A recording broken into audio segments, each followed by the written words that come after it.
So hey guys, welcome back to the TradFi and Bitcoin Club. And today's topic of discussion is basically Strive.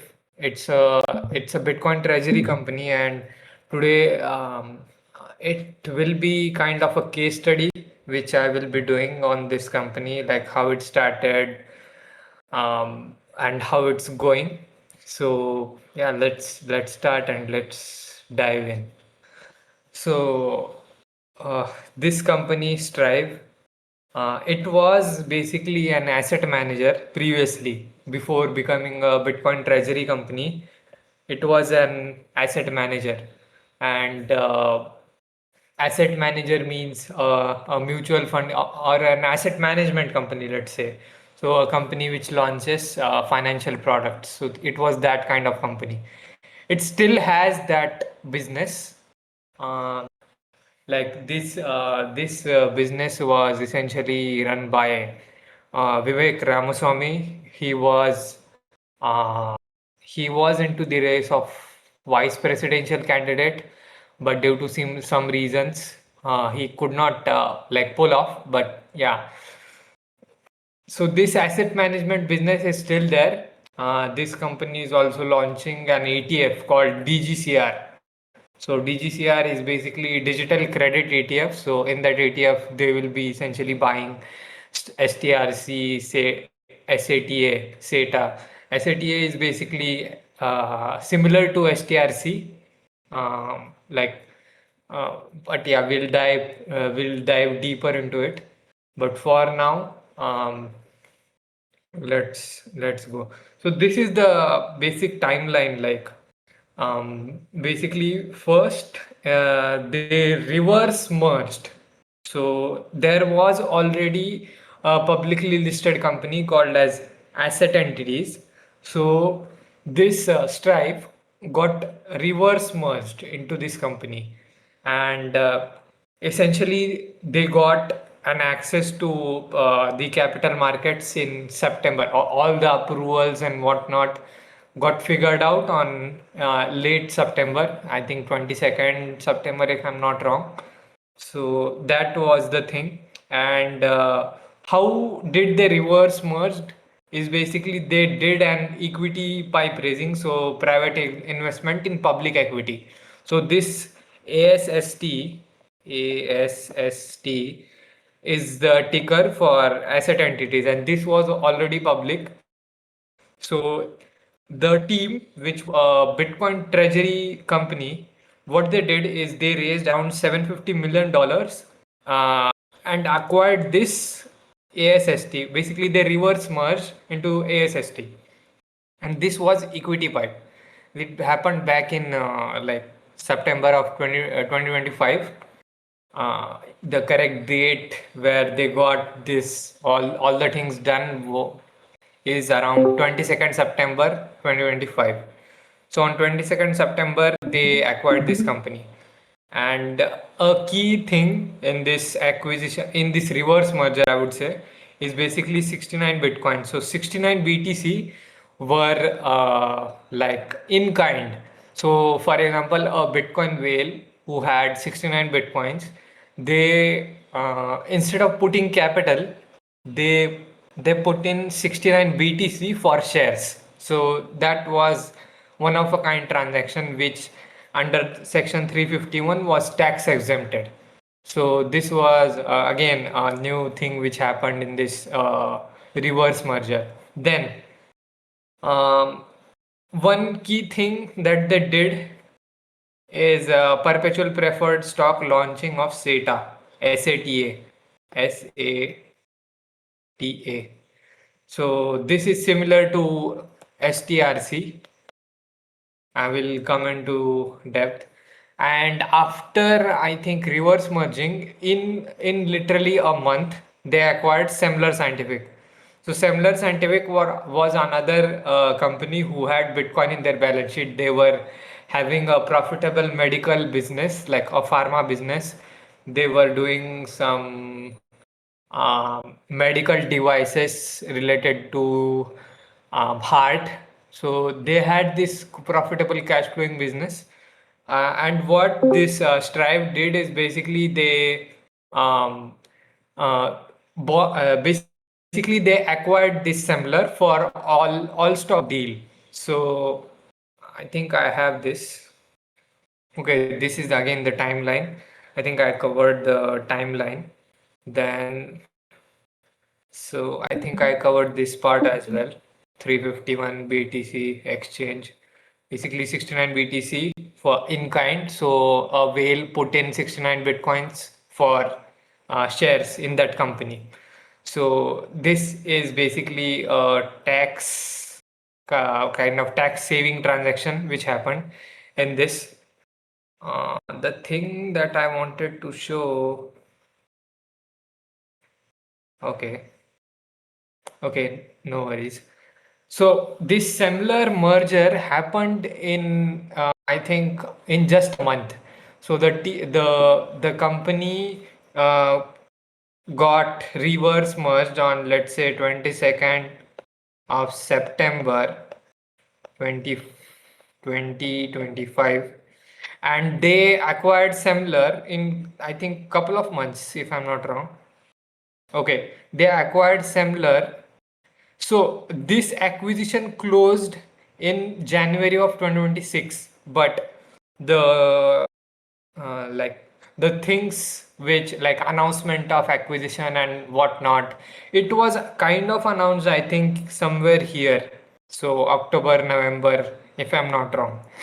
So here is the time where they essentially announced, and it took like basically when you go out and acquire another publicly traded company, it takes some time. It requires shareholder vote and whatnot, so you have to go through all that kind of process. And I think if I'm not wrong, we did a session on first merger and acquisition in the Bitcoin treasury space, if I'm not wrong. I think we did, but yeah. So if there is some uh, mechanics, yeah. So here are some mechanics, like how was the deal structured. So for basically for 1 share of SMLR, you will be getting around 21.05 shares of ASMLR. So this was because this was all stock deal. Stock was used to acquire that company. So if you are a similar scientific shareholder, you will be getting ASST shares after this merger was approved. So essentially, this thing happened in on January 16th. So on January 16th, everything got cleared, and this company acquired Semler. Then let's come back. Okay. So yeah.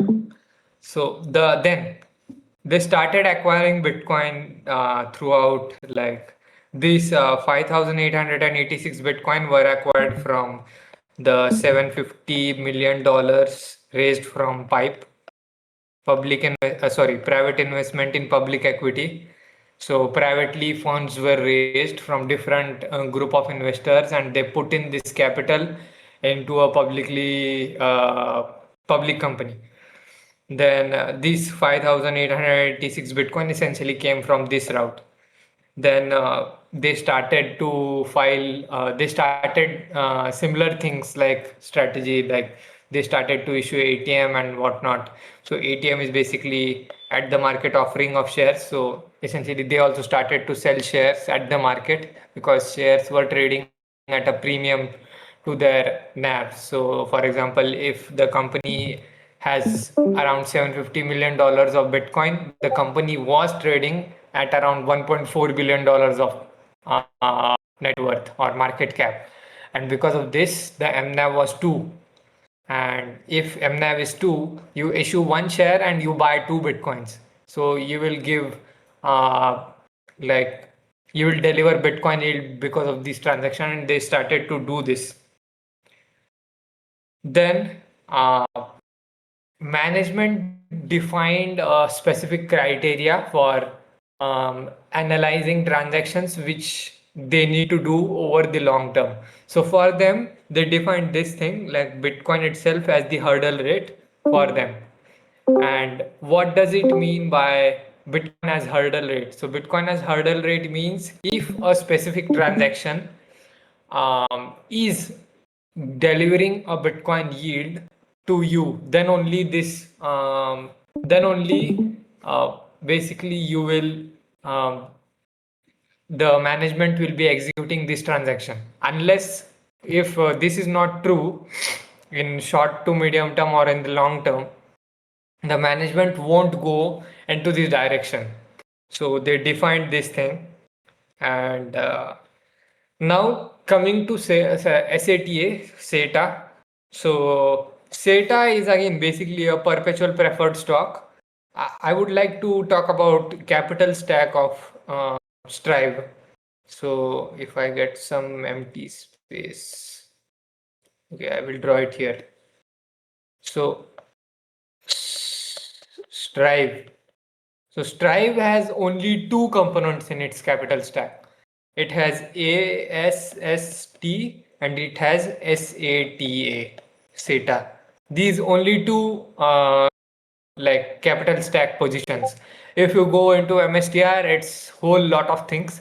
Like you have converts in the starting, then you have STRF, then you have STRC, STRK, STR, okay, STRC, then we have STRE, then we have STRK, and then we have STRD. So you have all these complications in strategy capital stack. But in this company, it's pretty simple. You have ASST and you have SATA. So only do two things that you need to look out. So ASST is basically similar to MSTR. It's a common share, and SATA is similar to STRC. It's a preferred share giving monthly dividends and it is variable rate. So if like they also have a kind of flexible a flexible peg which they need to, which the management targets to maintain it around $100. So this is structured similar in that way.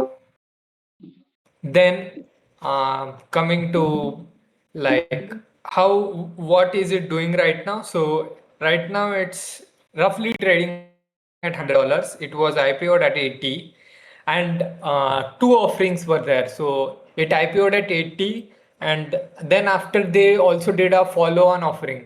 So follow-on offering is again you offer SETA to investors at some discount. So that was I think raised at around $90 follow on FPO, follow on public offering. So this also happened. So if you are getting the timeline right, is first they reverse merged into asset entities, then they did an announcement to acquire Semler, then they IPO'd SETA, then they acquired Semler, then they FPO'd SETA. So far, this is good. Then right now, the dividend rate that is going on for SETA is around 13%. Here it's saying 12%. It's like old data, December 15, 2025. So as of now, the dividend rate is it's stable around 13%. So they have found their fit around at 13% dividend rate. So price is stable at 100. Um, and some things that they have done is basically crazy. I will come into it. Now, before that, because of acquisition of this Semler transaction, now if you see, like Semler had uh, 5048 BTC and Strive had 7749 BTC. So they they merged or Strive acquired Semler. So and they became a large entity of around 12,000 BTC. Why this was done is basically when you are issuing preferred stocks to issue these preferreds to a larger institutional player, you at least need to IPO around $100 million. And to IPO around $100 million, you need to have a BTC rating, or let's say uh, a BTC rating for STRC at that point in time was around 4 times. So what is BTC rating? For $1 of STRC, you have $4 of BTC sitting in the capital stack. It is not collateralized, but the claim of STRC comes around $4. So it's 4 times over collateralized. So if SETA wants to target this similar type of BTC rating, they need to have more Bitcoins. And because Bitcoin was into this bearish trend from last year, like, and because of this, they were not able to do this MNAV capture, and hence they decided to acquire Semler. And at that point in time, Semler, I think, was trading at a discount to NAV.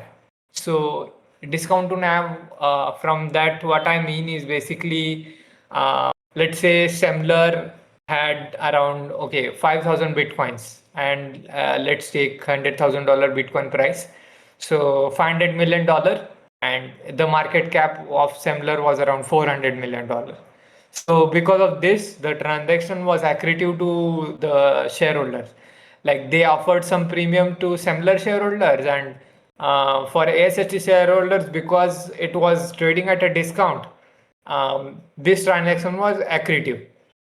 So assume something like this. So if MNAV was zero point 0.9, they offered Semler at 0.95, and essentially they closed that deal. Then there were some things that came up with Semler. Like, Semler had this around $100 million of convertible note that was due in 2030, and they also had $20 million Coinbase credit line. So before, what I was saying is, Strive has only Strive has only two things in the capital stack: SETA and ASST.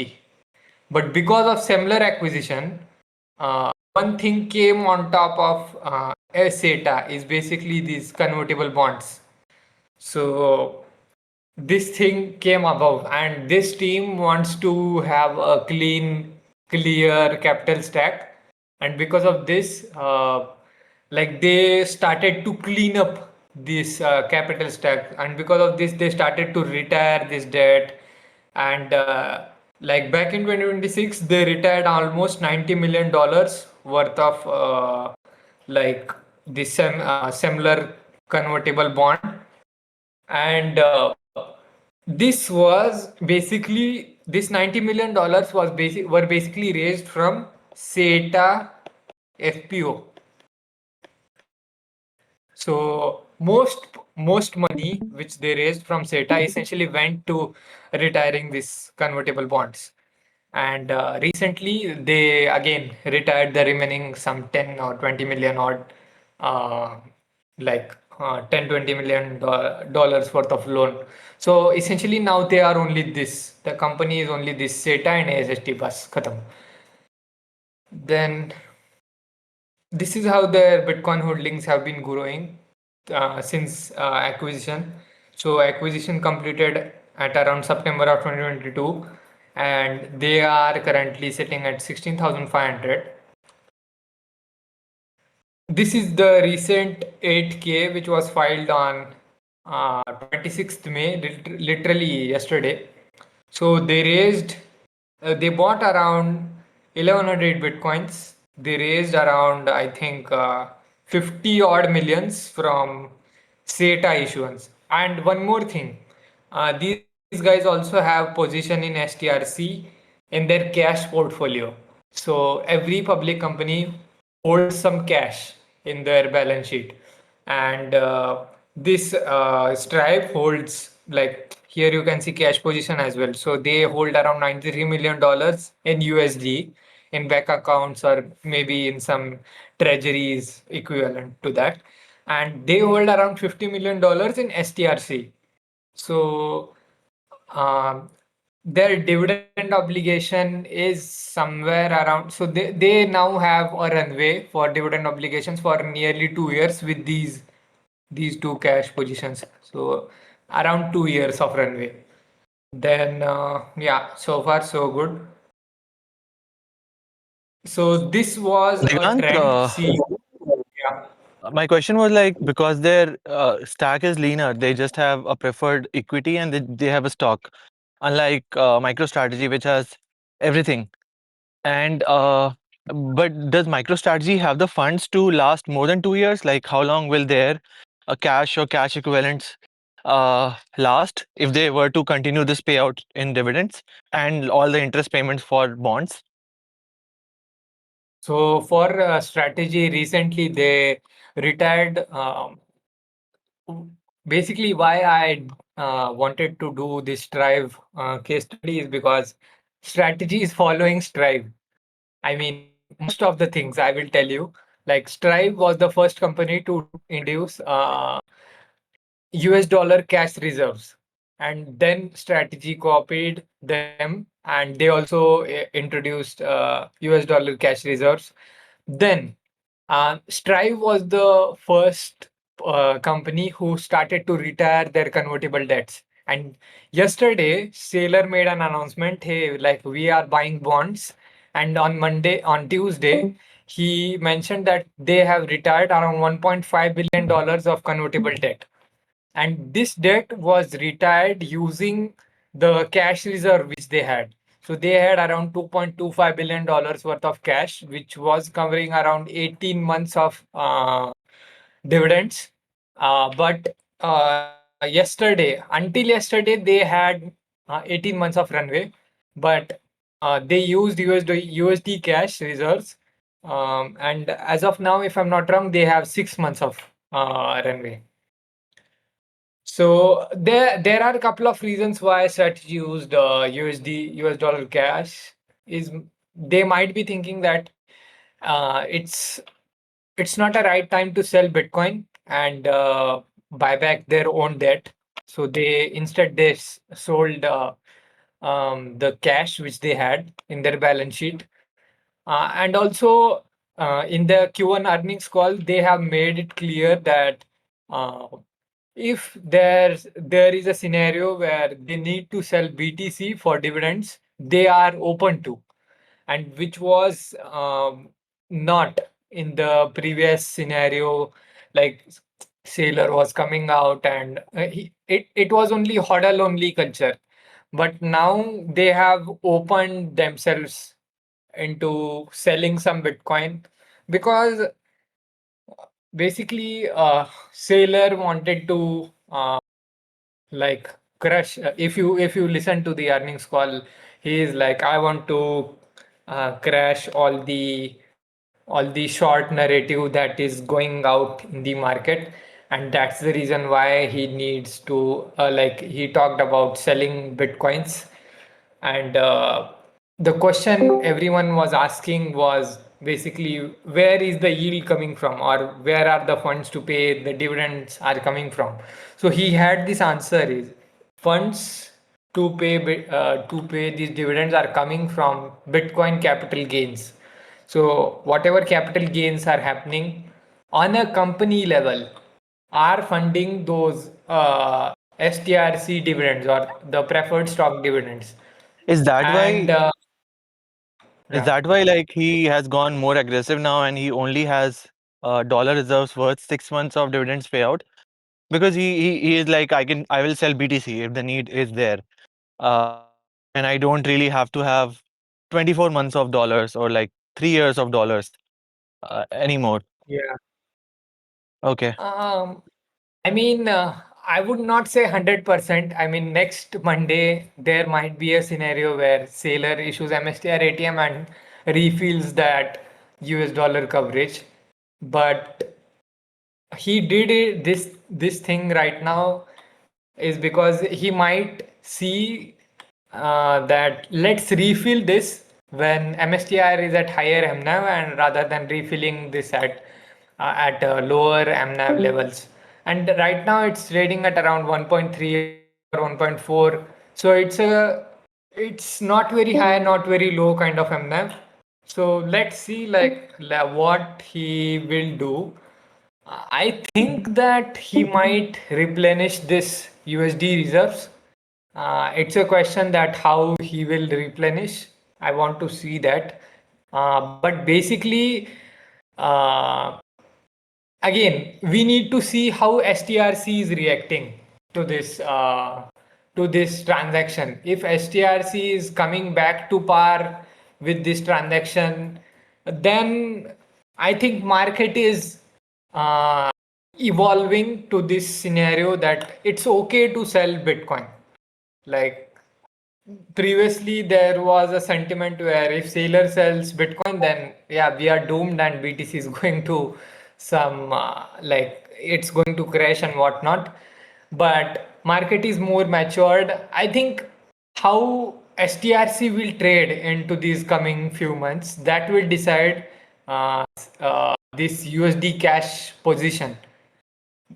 Let's see. I'm also not too sure like how will things turn out, but yeah, let's see. I'm open to whatever the market gives feedback and whatever seller does. But as of now, what I can see is he could have sold Bitcoin which he had bought at 126K and booked some tax tax loss or booked some like what that term is, tax loss harvesting or something. So Yeah, he could tax have done loss that. harvesting. Yeah, so he could have done that, but he chose not to do that. And let's see, I mean, what the team does. They are learning from the market, continuously learning. I'm also waiting to see next week's 8K. So yeah, let's see.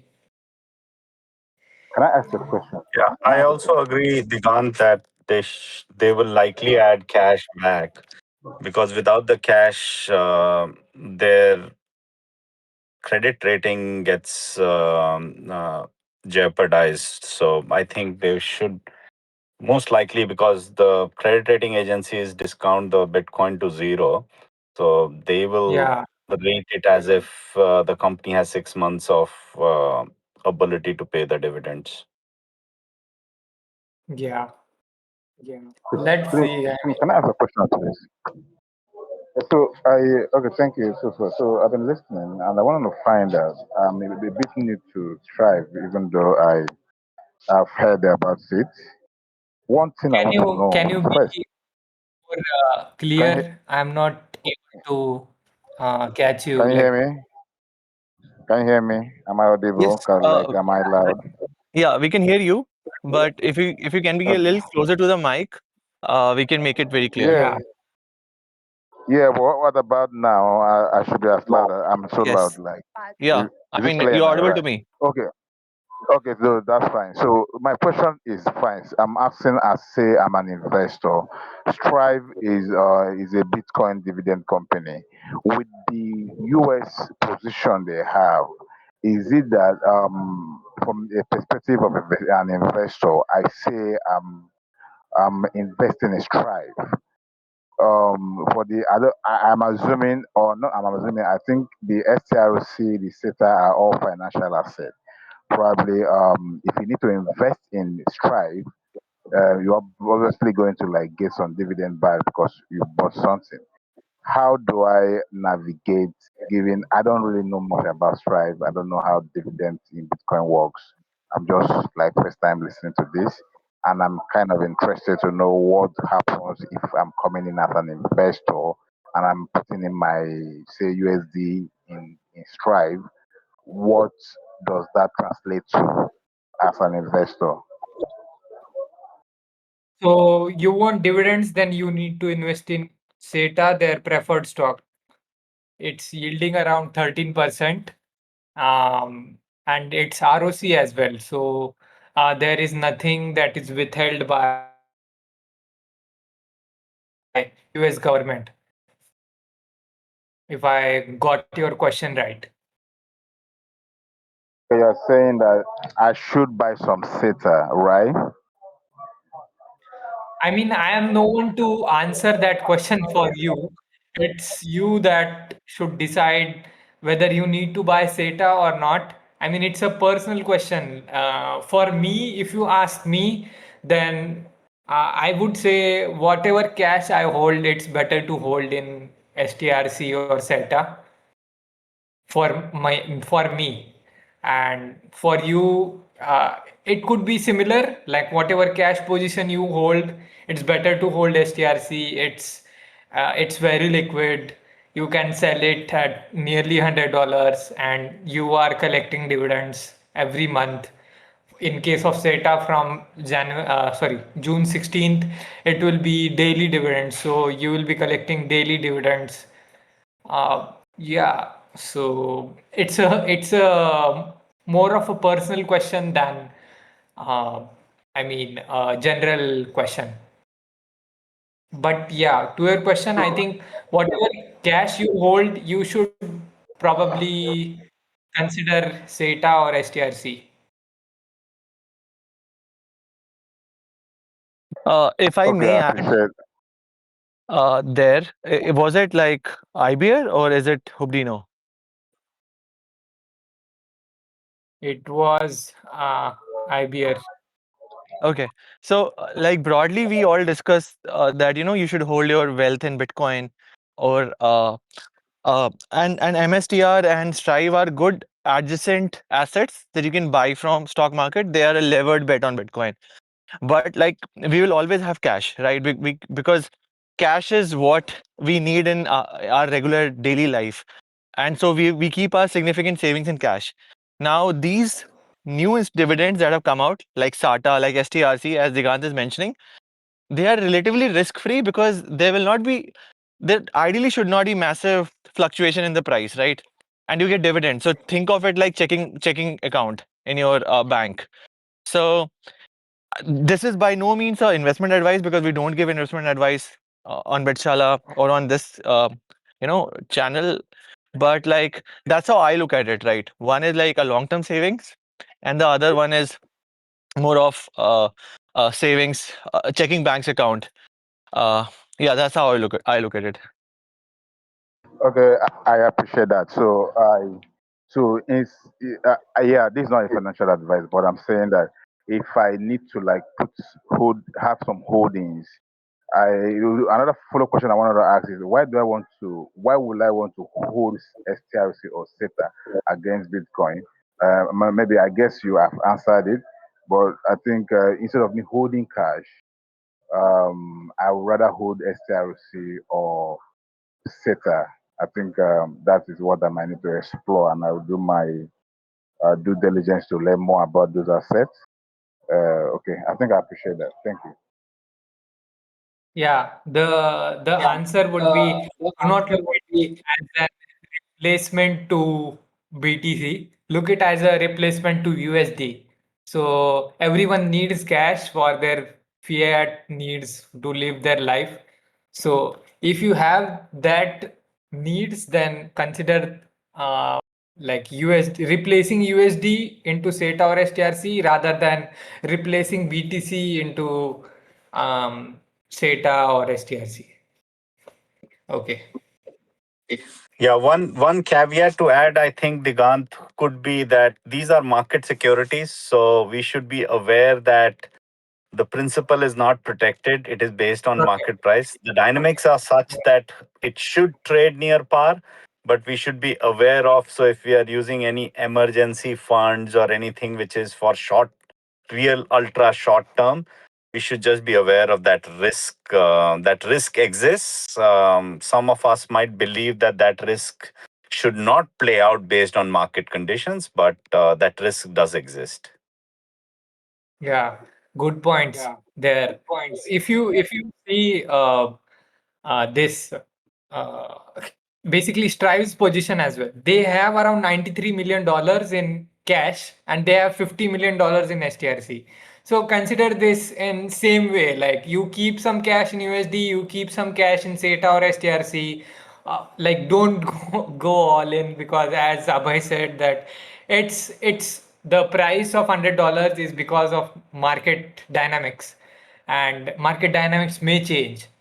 So yeah, that is one thing. And if you, let's say, if you are like if you have a company or you have a lot of money which you need to park in here, then when you start to liquidate your positions or sell SETA or STRC, you have to make sure that you do not disturb market pricing.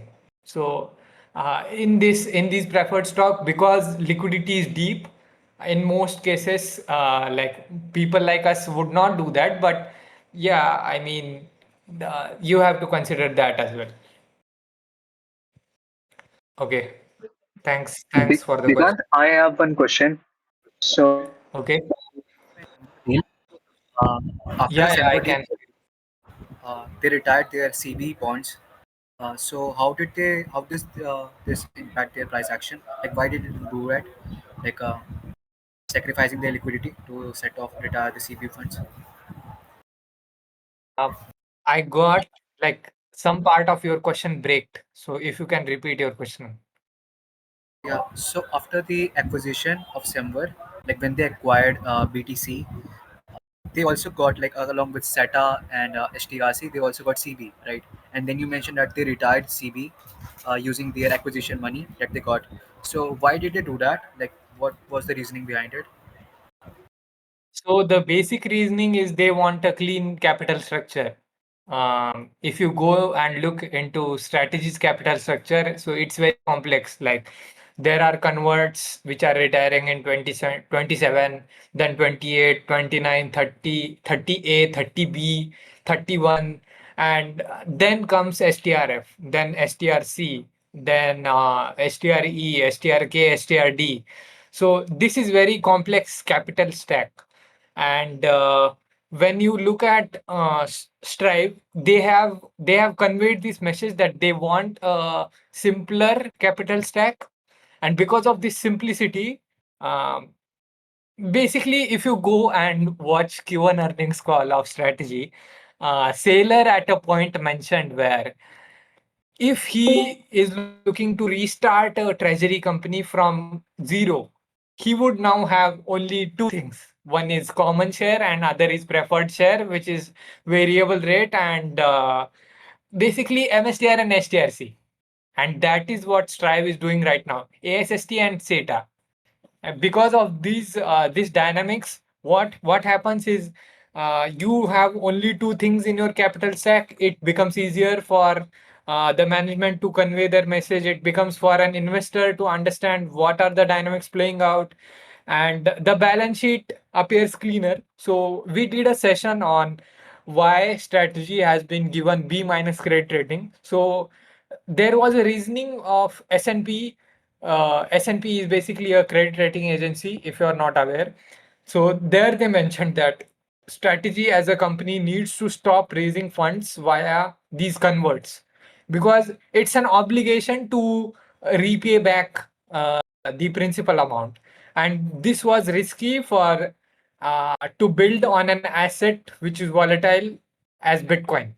And in preferred stock, there is no repayment of principal. Like as a company, you do not have any obligations to repay back the principal amount. But in case of CBs or convertible bonds, at a point in time, let's say convertible bond is maturing in 2027 or 2028, you have to repay back that 1 billion or 2 billion dollars. So that was a concern, credit rating agencies' point of view. And the thing, from what I feel, is basically strategies trying themselves to get a better credit rating, and that's the reason why they are doing all this kind of stuff. If you go into the Q1 call, Sailor also mentioned if they allocated some percentage, I'm not too sure, I'm not able to recall, it's 10% or 30% of STRC issuance, then they will be able to retire all the convertible bonds which they have in the balance sheet in 3 years. And it is now in already in consideration that they are actively looking to do that. And they already did this. They already retired $1.5 billion of convertible debt which they had. So that debt was trading at a discount. It was trading at some 90s in $90. So $100 is par value, and it was trading at around $90, and they retired that debt. So it was kind of accretive transaction for shareholders. So yeah, these are like couple of things which they are targeting. Just a minute, I need to put my laptop on charging. Till then, Saurabh, you can take over. Hey guys, I'm on phone, so yeah. But to continue on that question that you asked, uh, that why did we retire bonds by bringing this new instrument? I usually think like bonds are expensive. Debt is always expensive. Like in case of dividends, there's a norm, and the company promises to pay an yield, but it's far from an obligation that they have to pay, or there will be an action taken, or assets will be seized, or company will be sold. So it's a less, I would say, dangerous and less expensive medium. Of course, if you don't pay yield, the signal gets uh, destroyed, and the like preferred equity, preferred security itself might start, like price might start falling, right? Because there's no dividend coming in from it. So yeah, I mean, that's also something that I would just wanted to mention. But the biggest reason, I think, amongst all of these three, four reasons that we mentioned, is that principal needs to be paid in debt, and in equity, that's not the case. Like the market, you just raise the money, you just keep on paying, uh, yeah, just the yield on it, and that's pretty much But it. but does it make it less attractive for the retail investor? Because then they won't be getting a promised yield and a promised return, and especially Retail when investors, anyways, don't participate in bonds, like the bond that company like Strive and companies like MicroStrategy are raising. They're raising from institutional players, so retail investors don't get to participate in that. Here, they can participate in an instrument that gives them like 11.5%, 13%, backed by the security of Bitcoin Treasury company. Is the best deal that they have got. Like as far as retail investors are concerned, they don't have a lot of amazing options out there for them to choose from. Yeah, got it. yeah. And also, Anmol, to your question, convertible bonds were yielding 0%, but these SETA and STRC yields around 11.5 and 13%. But with convertible bonds, one thing is good that they convert into equity if share price hits, if the strike price, if the share price is more than strike price. So every convertible bond comes with a call option. Now, I think this is your first session, so but it's good that you are asking questions. So, for example, if there's a convertible bond who has strike price of let's say $600, and currently strategy is trading at around $150. So that strike price is pretty far. So, strategy going to like 700 or $650 a share in that time frame looks kind of risky that it might not go to that price, and if that didn't happen, then they have to repay back the principal. So because of these like couple of things happening in these convertible bonds, they chose to retire these converts and go into equity only model. Thank you for answering. Yep. Okay. Now coming to this very like this thing was very hyped in the market, like they are paying literally daily dividends, and why is strategy not doing this? Why strategy moved into semi-monthly? Why not daily? And a whole lot of questions came out. So couple of things, like if you see into Strive's board, they have a lot of Bitcoiners sitting in their board. like Pierre Rochard and people from like Swan and some big Bitcoin businesses which have been built. So Bitcoin bond company and basically CEOs of these different Bitcoin businesses are into the board of Stripe. So they already know how this game works, and approvals and stuff are basically easy with Stripe. And that's the reason why they went to daily rather than semi-monthly. Also, strategy is much larger corporation. It's, I think, many x bigger than Strive. Strive is at 16,500. Strategy is at, like, it's a behemoth sitting at around 8,50,000 BTC. So on a scale level, there is absolutely no comparison. But yeah, there are some good points. Like Strive is registered in Nevada and Strategy is registered in Delaware. So if you are a Delaware registered entity, now what is Delaware and what is Nevada? These are two different states, and for a business to operate in these two different jurisdictions, it is considered that Nevada is much more business friendly than Delaware.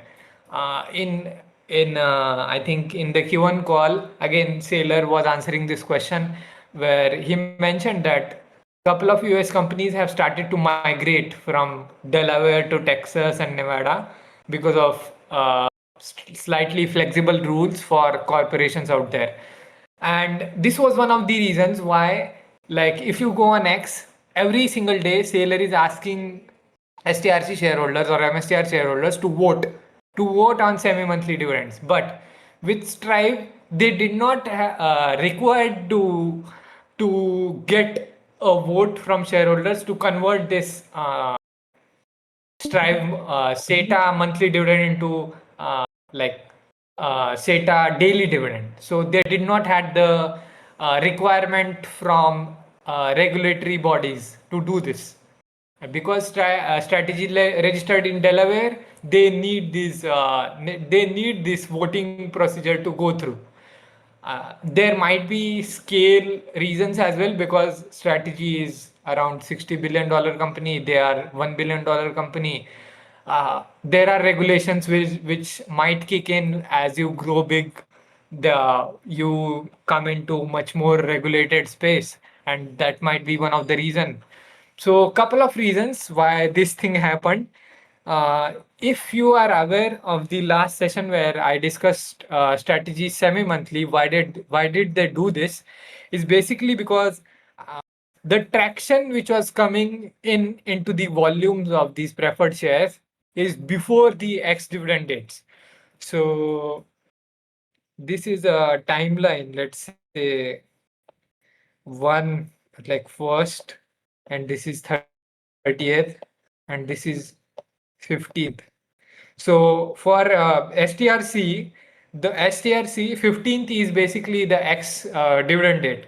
So all the liquidity into STRC was coming in here, like 13th, 14th, 12th. So 1 week or 2 to 3 days, if you go and look at, uh, because there are dividend arbitrageurs, essentially you don't need to buy STRC at first to get dividend uh, on 30th. And because of these arbitrage things that are there in the market, what hedge funds and what other players in the market were doing, they were buying on 12th, they were buying on 13th, they were buying on 14th. And because of these things, liquidity was coming in the market at these dates before the ex-dividend date. And what was happening after the ex-dividend date, because of the demand still there in STRC and SETA, because they are offering higher yields.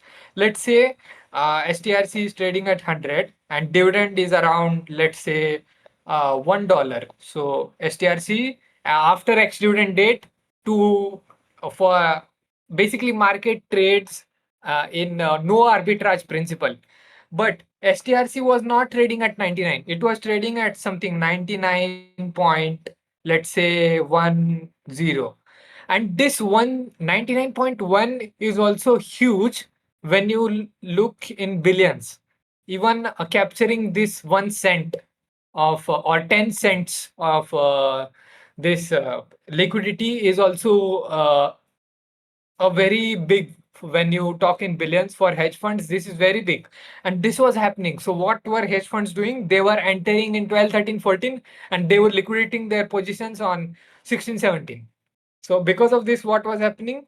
The traction was coming in this period. And what strategy wants is basically they want traction on every single day. And because and to do this, they shifted to semi-monthly. Like now they are into semi-monthly. Now they will pay 2 times dividends. Let's see. Like I am very sure that this will like this dividend arbitrage will still happen in this scenario as well. Like there are still couple of days where you can do this dividend arbitrage. Strive said, let's go one step ahead. Why not do this like daily dividend, 1, 2, 3, 4. Like they will give dividends on every business day.